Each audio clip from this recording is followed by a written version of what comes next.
forbearance, you can't qualify for the forbearance. Excuse me, you can qualify for the forbearance, but you wouldn't be able to qualify for the home loan under the forbearance status. So you have to go from either forbearance or qualifying for the hey guys on Facebook, I'm doing the webinar, but I just wanted to join y'all in since we were doing the webinar, and we've been researching student loans this week for some of our students. So it's been crazy. But if you do the forbearance, you wouldn't be able to qualify for the home loan until you were out of the forbearance status. So once you come out of the forbearance status, then you can submit, and or you can submit while you're in forbearance. Actually, that's what we did this week, was submitted while we were in the forbearance status to submit for the lower payment. So if your student loans payments, the 1%, let's say it's $190,000 balance on student loans, that's $1,900 that they'll have to calculate towards the mortgage on there. So if that balance, if your, let's say your DTI, your debt to income ratio, if it's higher than that amount,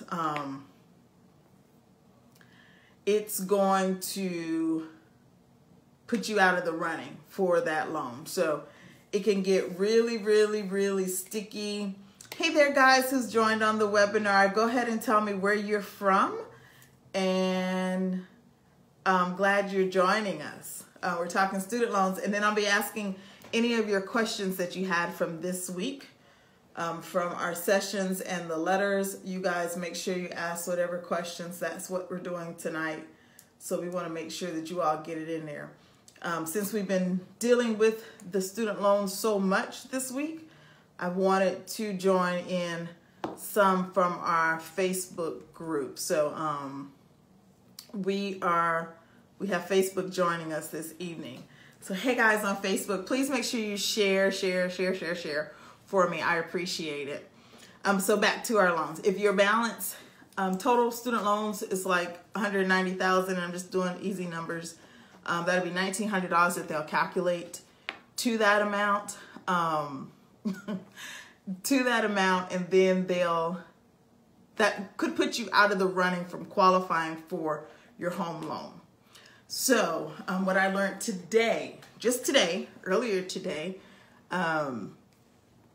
they can do a redo of your loan to get you a lower amount, even while you're in forbearance.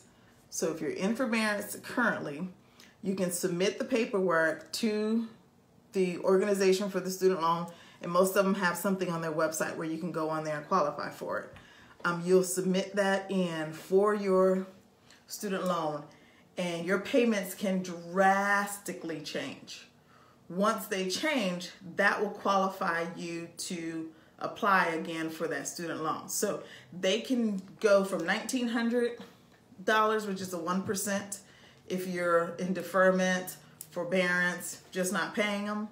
So it can go from $1,900 to $125, $190, realistic amounts, which would allow you to qualify for your home loan.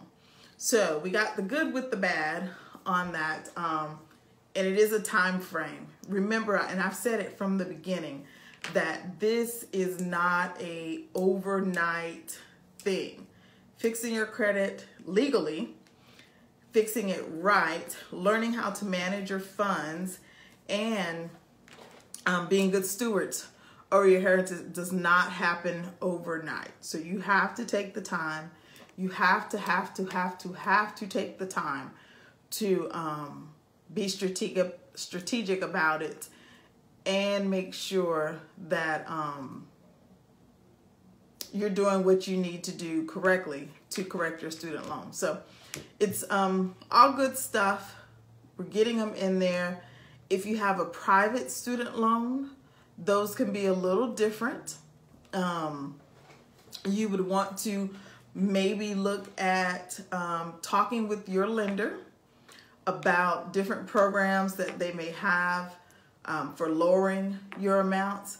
We're not looking to keep paying them and paying them and paying them and paying them. We are looking to get rid of them, to get them paid off, to go ahead and get that part of our lives over with. So we want to, you want to be diligent in paying them off, but being realistic in that they do exist, and that you still have to maintain, you know, family and all that kind of stuff. So you want to make sure that you have them up to date, you're paying them on time. If they are too high, put them in forbearance if need be, or get payment arrangements with the financial institution that you have set up with. So that is new as of November, new as of this week for me.